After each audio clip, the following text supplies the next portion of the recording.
Assalamualaikum warahmatullahi wabarakatuh. Anak-anak sekalian, kembali lagi bersama Miss Muna dalam pelajaran bahasa Inggris.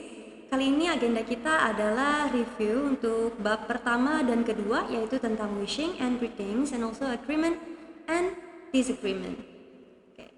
Karena ini hanya review, jadi learning objectives-nya adalah mengingat kembali kedua bab tersebut ya, di mana ada yang pencapaiannya yang diharapkan adalah yang pertama, kalian mampu membuat wish, baik itu menggunakan kata hope ataupun wish. Kemudian ada congratulations, jadi kalian diharapkan akan mampu untuk memberikan ucapan selamat atas pencapaian seseorang.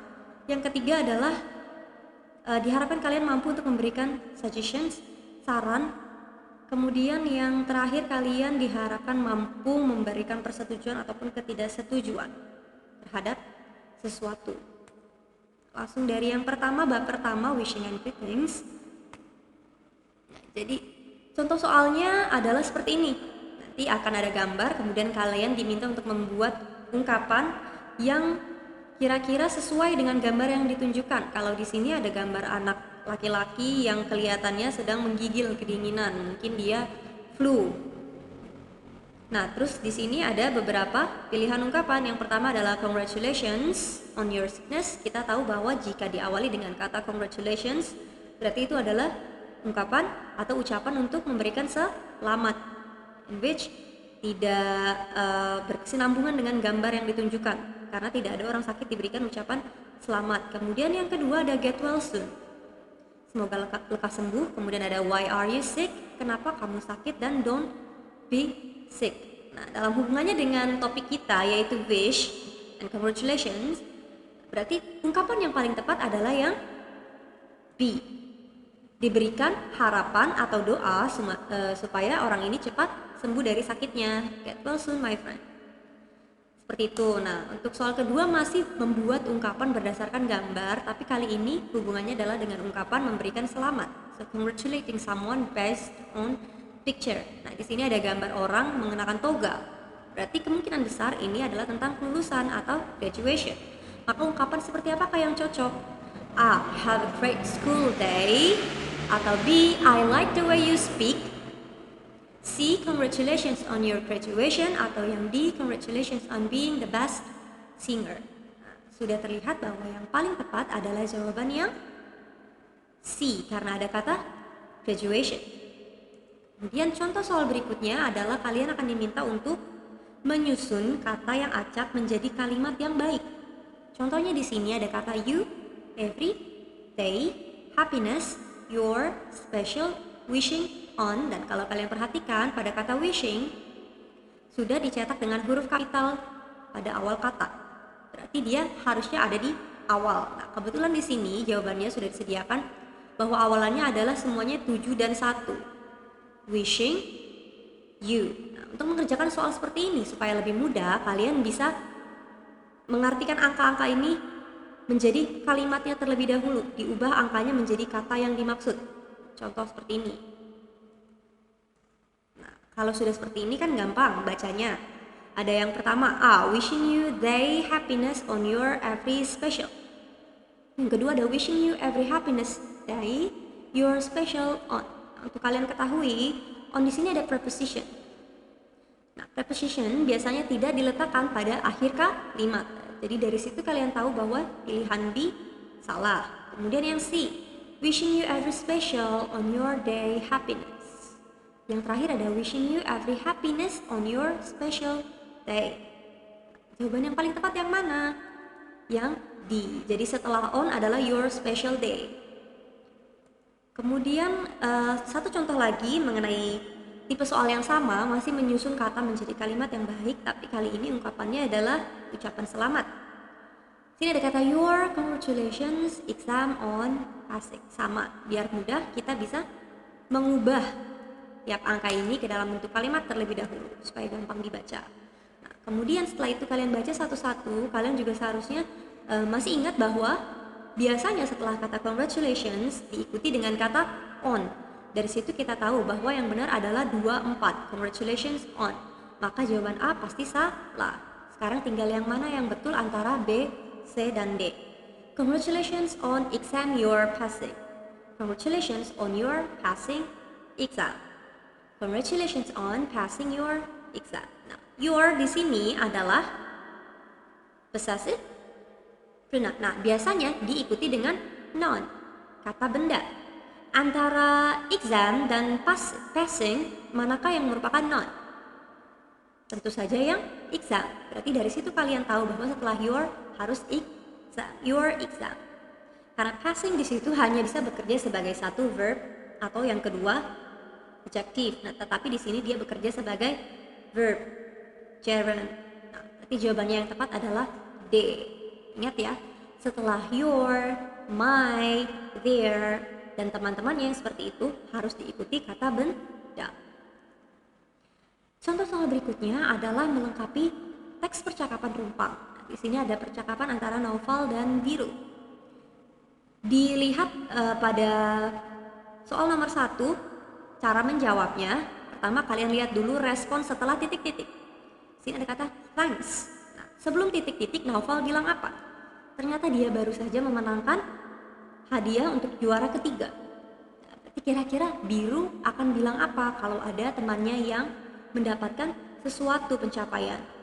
Apakah is it good, you love it, best wishes, or congratulations?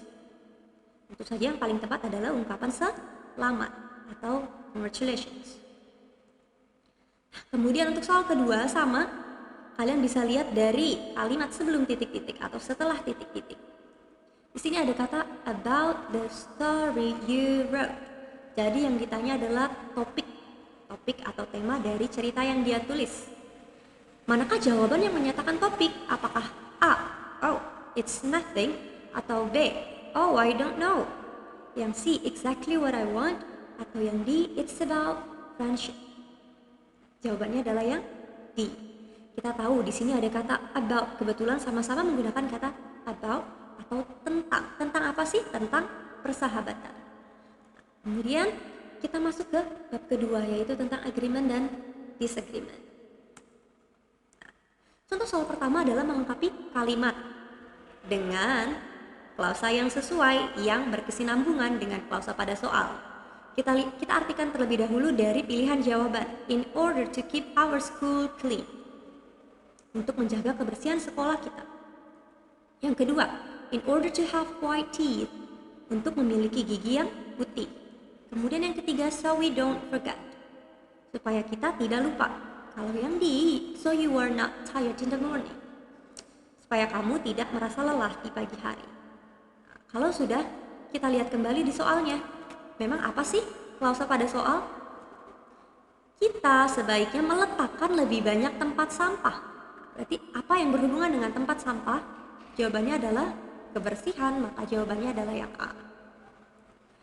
Untuk contoh soal kedua masih melengkapi kalimat. Di sini pilihan jawabannya sama, jadi tidak akan saya artikan lagi. Langsung saja kita lihat apa sih arti dari klausa pada soal. Go to bed early. Tidurlah lebih awal. Nah, jadi pilihan jawaban mana yang hubungannya dengan tidur lebih awal?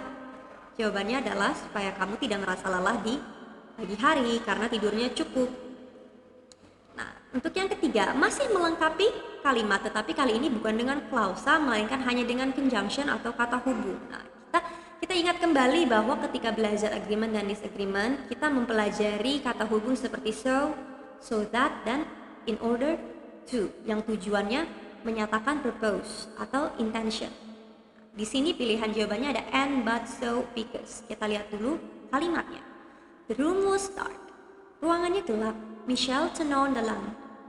Michelle menyalakan lampu. Apakah dan, tetapi, jadi atau sehingga, atau yang D? Karena. Sesuai dengan yang kita pelajari pada bab ini, jawabannya yang tepat adalah so. Antara so that, dan in order to, kalian juga harus ingat bahwa in order to digunakan bersamaan dengan verb. Jadi setelah in order to diikuti kata kerja.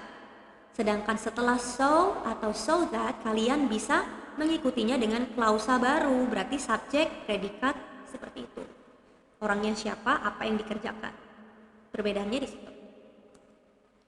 Kemudian, contoh soal selanjutnya sama seperti bab 1 akan ada soal melengkapi teks percakapan rumpang. Kalau kita lihat di sini, Kalimat sebelumnya adalah what do you think of Andrea Hirata's novels? Berarti dimintai pendapat. Kemudian Rena menjawab bla bla bla, what a talented writer he is. Artinya sendiri adalah betapa berbakatnya ia sebagai seorang penulis. Berarti ini adalah pujian. Karena ini adalah pujian, maka kalimat sebelumnya pun harus bersifat memuji. Manakah yang pujian? Apakah A, I think he is really great? Atau yang B, I don't think I like them? C, I have no idea? D, I can't tell. Supaya mudah kita artikan terlebih dahulu satu-satu kalimatnya. Jadi yang A artinya menurutku dia sangat hebat. Kalau yang B, kurasa aku tidak menyukainya.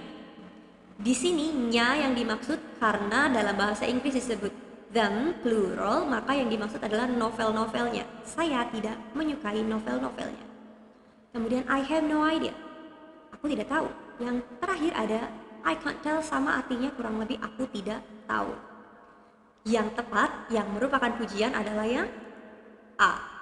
Kita lanjut. Completing a dialogue yang contoh kedua. Di sini ada Roy dan Anna. Pertama Roy bilang bahwa dia merasa bahwa akan turun hujan.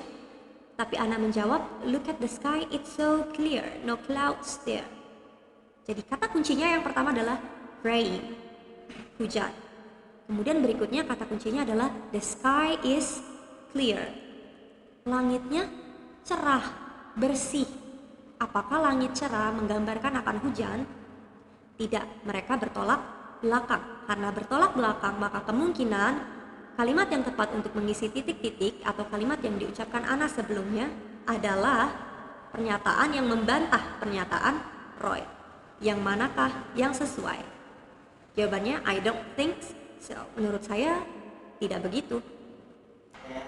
Nah, untuk soal selanjutnya sama seperti pada bab 1, ada soal yang mengharuskan kalian untuk menyusun kata menjadi kalimat yang baik. Nah, di sini ada kata if we to buy a bike, how school go. Nah, sama seperti tadi, caranya mengerjakan supaya lebih mudah adalah mengubah nomor di sini menjadi kata-kata atau kalimatnya terlebih dahulu. Kalau sudah, kalian perhatikan bahwa semua jawaban di depannya adalah nomor 6 dan 1. Berarti kalian sudah dibantu. Awalannya sudah pasti how, if. Kalian tinggal menentukan apa kata yang mengikutinya. Nah, kalian harus ingat bahwa biasanya kita mengawali sebuah kalimat dengan menyebutkan subjek atau pelakunya. Di sini subjek yang disediakan adalah we. We. Nah, berarti kemungkinan besar setelah kata how if akan diikuti dengan kata we. Ternyata kata how if we hanya terdapat pada pilihan jawaban A dan C. Berarti pilihan jawaban B dan D adalah salah. Kalian tinggal tentukan antara A dan C. Apakah how if we buy to school by go atau how if we go to school by bike. Kalian harus tahu bahwa kata bike biasanya menentukan keterangan cara. Nah, di sini yang ditanyakan adalah dengan cara seperti apa kalian pergi ke sekolah. Yang disediakan adalah dengan naik sepeda, berarti by bike. Maka jawabannya yang tepat adalah C. Nah, ya, seperti itu tadi pembahasan sekilas tentang bab 1 dan bab 2 yang sudah pernah kita bahas sebelumnya. Semoga pembahasan soal-soal ini bisa membantu kalian nanti pada penilaian akhir semester ya. Kurang lebihnya mohon maaf. Terima kasih sudah mendengarkan. See you on the next video. Wassalamualaikum warahmatullahi wabarakatuh.